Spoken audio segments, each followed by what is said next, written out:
Assalamualaikum warahmatullahi wabarakatuh. Kembali lagi dengan channelnya Romo Sidik. Apa kabar semuanya teman-teman sedulur, semoga dalam keadaan sehat, selamat dan dimudahkan segala urusannya. Baik, untuk malam ini saya akan memberikan suatu tema, yaitu untuk ilmu ini bisa dikatakan medianya sangat sederhana, namun untuk menangkal atau membalikan suatu serangan-serangan seperti sihir, santet, pelet dan guna-guna yang itu merugikan seseorang, merugikan keluarga kita, bisa menggunakan cara ini untuk mengembalikan kepada pengirimnya atau pelakunya. Nah, saya langsung tanpa panjang lebar, yang penting saya langsung ke poin-poinnya. Kurang lebih poin ini ada 6. Nah, saya akan bacakan satu persatu, yaitu yang pertama, penanganan santet, pelet, ilmu hitam yang paling mudah dengan menggunakan daun-daun. Nah, daun-daun ini yang buahnya bergetah, misalnya nangka, mangga, dan lain-lain. Nah, caranya bagaimana? Nangka tersebut, nah kita sediakan ini kendil. Kendil itu atau seperti kendi ya, itu harus ada tutupnya. Setelah itu kita sediakan juga, misalnya kita menggunakan buah nangka, maka kita harus menggunakan daunnya juga. Misalnya kita ambil buah nangka yang beratnya 1 kilo ataupun setengah kilo aja ya, kita gunakan daun itu sebanyak mungkin, misalnya 100 lembar atau 200 lembar daun. Nah, setelah itu diusahakan sebanyak mungkin masukkan daun-daun pada waktu maghrib di dalam kandil tersebut. Dekatkan kandil yang berisi daun tadi dengan pasien. Jadi pasien tersebut dekatkan pada kandil tersebut, ditaruh pada tengah-tengah rumah, ditutup pada waktu azan subuh sebelum matahari terbit. Kemudian daun-daun tersebut dikubur di tanah pada saat matahari bersinar. Nah, ketika kita sudah tutup kandil yang sudah kita siapkan buahnya sama daun-daunnya itu, kita taruh dalam hitungan ganjil berapa hari. Misal ganjil 5 hari boleh, 7 hari atau 9 hari, dan lihatlah hasilnya. Insya Allah, Allah juga berkehendak ya, segala sesuatu pasti atas kehendak Allah. Dukun ilmu santet pelet akan meninggal dunia dengan cara mengenaskan. Nah, itu dengan cara yang pertama. Namun buat teman-teman, jika memang sudah disakiti, ini hanya untuk pengobatan ya, tidak bisa kita menzalimi orang. Ini tidak akan bisa. Semoga aja dengan cara ini kita untuk mengobati diri kita, keluarga kita dengan cara ini aja, itu untuk mengembalikannya saja, itu syukur-syukur sudah dikabulkan oleh Allah. Namun jika kita ingin untuk kesombongan, di sini tidak dijelaskan untuk menzalimi seseorang ya. Nah, cara yang kedua dengan menggunakan rambut jagung dan batok kelapa. Rambut jagung ini rambut jagung yang biasa di kebun seorang petani lah ya. Rambut jagung ini harus tua, dan batok kelapa ini yang tidak ada matanya. Yaitu caranya bagaimana? Caranya rambut jagung dimasukkan ke dalam batok kelapa, lalu dibakar kedua-duanya. Nah, misalnya di batok kelapa itu kita ambil, masukkan rambut jagungnya. Setelah itu kita bakar. Ya, bakarnya bagaimana? Dimasukkan bensin juga ataupun minyak tanah ataupun solar di dalam batok kelapa baru dibakar. Maka akibatnya dukun akan mengalami kepanasan yang amat sangat seperti layaknya orang yang terbakar. Nah, itu yang cara kedua. Cara yang ketiga menggunakan bambu kuning. Nah, semua jenis bambu ya dipotong itu. Ya, misalnya di antara 2 ruas ataupun ros-rosnya jangan ada yang rusak ataupun bocor. Kemudian bambunya ditancapkan secara terbalik. Yang ujungnya di bambu di bawah di dalam tanah. Namun kita harus kuat menghadapi serangan dukun, maka akibatnya daya ilmu hitam dan santet akan berbalik ke dukunnya.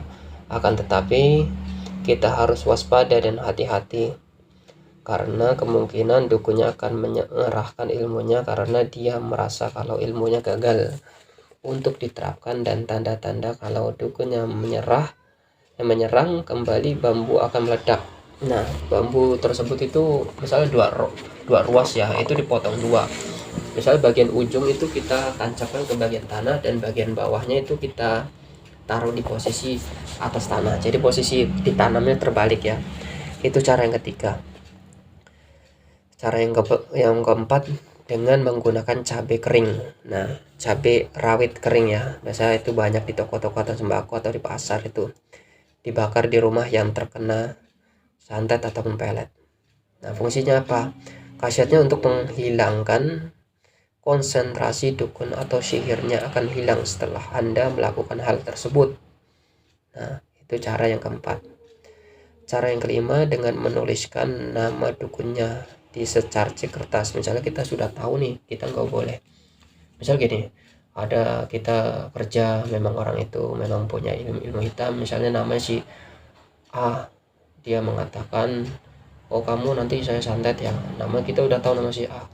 2 bulan 3 bulan kemudian kita sakitnya misalnya sudah periksa ke dokter dan lain-lain, ternyata tidak ada melakukan penyakit medis di badan kita. Nah, dengan cara yang nomor 5 ini kita vonis aja si A ini memang sebenarnya sudah ada melakukan pengancaman menggunakan dengan cara ilmu hitam. Misalnya si A ini kita tulis namanya dengan di secarcik kertas ya. Bila sudah tahu siapa yang menyantet pelet, lalu kertas digulung dan dimasukkan ke dalam bambu, kemudian bambu tersebut digantungkan di pohon. Nah, bambu ini bebas ya, mau bambu hijau, bambu kuning itu bebas, tapi saya sarankan ini pakai bambu kuning lah. Nah, ini bambunya sudah namanya sudah ditulis, dililit-lilit, digulung di dalam kertas namanya, lalu kita masukkan dalam bambu. Lalu bambu tersebut digantung di pohon. Biarkan bambunya terkena angin, maka akibatnya dukunnya akan merasa digantung seperti layaknya bambu yang digantung di pohon. Itu ibarat itu apa ya, sukmanya dia lah ya, namanya kan misalnya namanya si A, kita gantung, kita tulis di secarcik nama itu. Kita ya, kalau menurut Islam sih bagaimana sih cara doanya, sebenarnya itu doa cukup kita berserah diri kepada Allah, niatkan kepada Allah ya, ingin kembali sembuh. Jika memang orang ini si A pelakunya, kalau memang si A si pelakunya, minta sesuai dengan keinginan kita. Nah, maka sukmanya atau jiwanya itu seperti digantung di pohon. Itu cara yang kelima. Cara yang keenam ini pitik walik jambul. Nah, biasanya orang-orang yang bukan orang Jawa ini nggak tahu pitik walik jambul ini gimana. Kalau orang Jawa juga pasti tahu lah. Ayam yang bulunya terbalik itu biasanya ada itu di pasar, sebagian pasar ataupun di desa itu ada ayam yang bulunya itu terbalik. Nah, dayanya itu apa? Fungsinya daya itu melepaskan atau membalikkan daya negatif. Jika kita tidak suka terhadap orang yang mempunyai ilmu, maka kita potong ayam tersebut yang bulunya terbalik, berakibat orang yang mempunyai ilmu tersebut akan ya semua atas kehendak Allah ya. Jadi di sini dijelaskan, jika kita memang sudah tahu pelakunya orang yang mempunyai ilmu tersebut, maka orang itu akan meninggal. Yang bersangkutan akan menyembelih langsung dengan niat mengembalikan kiriman jahat dari dukun yang dimaksud. Misalnya kita sudah diancam oleh si A ini memang mempunyai ilmu hitam, terus kita sakit. Nah, kita cari ayam nih, ayam yang bulunya terbalik. Fungsinya apa? Yaitu kita niatkan. Ya, saya sarankan sih hal-hal yang seperti ini kita berpasrah kepada Allah Subhanahu wa taala dulu. Kita berserah diri dengan cara apa? Dengan media ayam ingin membalikan suatu baik pellets maupun santet, sihir dan guna-guna itu kepada si A. Ya. Lalu ketika kita memang sudah fokuskan kepada nama si A ini, lalu ayam tersebut kita potong. Nah, itu. Jadi di sini ada 6 tata cara mengembalikan pelet, santet, guna-guna, teluk, sihir. Nah, semoga sedulur di luar sana yang dalam keadaan susah karena dibikin susah oleh pelaku-pelaku seperti yang saya katakan tadi, semoga dengan cara ini, perlu saya ingatkan juga, dengan cara ini silahkan buat teman-teman di luar sana mau melakukan untuk memang keluarga kita dizolimi, silahkan pakai cara ini. Harus kita berpasrah kepada Allah dan yakin semoga segala sesuatu kejahatan akan kembali kepada seseorang yang melakukan kejahatan, dan suatu kebaikan akan kembali kepada seseorang yang membuat kebaikan. Baik teman-teman, sedulur-sedulur, jangan lupa untuk like, comment, dan subscribe. Malam ini saya akan hanya bisa memberikan itu aja tata caranya. Semoga ini bermanfaat dan menjadi amal jariah. Assalamualaikum warahmatullahi wabarakatuh.